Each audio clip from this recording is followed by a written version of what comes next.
Di banyak tempat itu sering terjadi kesalahpahaman gitu ya.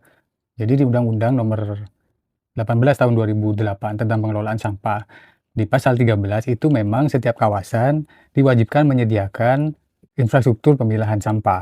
Tapi oleh banyak pihak itu kemudian banyak disalahpahami dan akhirnya pemilahan sampah, infrastruktur pemilahan sampah itu hanya diadakan saja sebagai bentuk dan untuk menggugurkan kewajiban sesuai dengan Undang-Undang Nomor 18 Tahun 2008 itu, terutama di pasal 13. Nah, pada akhirnya keberadaan tempat sampah terpilah itu akhirnya banyak yang mangkrak.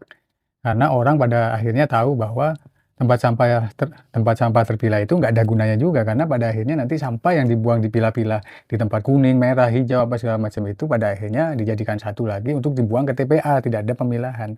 Nah, padahal seharusnya pemahaman tentang pasal 13 di Undang-Undang Nomor 18 itu dilanjutkan ke Peraturan Pemerintah Nomor 81 Tahun 2012. Di situ dijelaskan bahwa yang dimaksud dengan pengelolaan sampah itu bukan hanya menyediakan infrastruktur untuk memilah sampah saja, tetapi juga berkaitan dengan pemilahan, penanganan, pengangkutan, kemudian pengolahan, sampai akhirnya nanti ke bagaimana sampah itu diproses akhir gitu ya. Jadi semuanya sebenarnya harusnya lengkap, bukan hanya menyediakan infrastruktur pemilahan sampah saja, tetapi juga sampai ke akhir pengelolaan sampah itu. Nah, itulah yang kemudian sampai sekarang menjadi masalah dan tempat sampah terpilah, baik itu di sekolah, di rumah sakit, di kampus, itu semuanya, hampir semuanya tidak ada gunanya gitu ya. Karena ya tidak ada tindak lanjutnya setelah pemilahan sampah itu, sampahnya mau dikemanakan, kecuali dibawa ke tempat pemilahan sampah yang di situ juga tidak bisa maksimal sampah dipilah, dan sebagian besar sampah yang sudah dipilah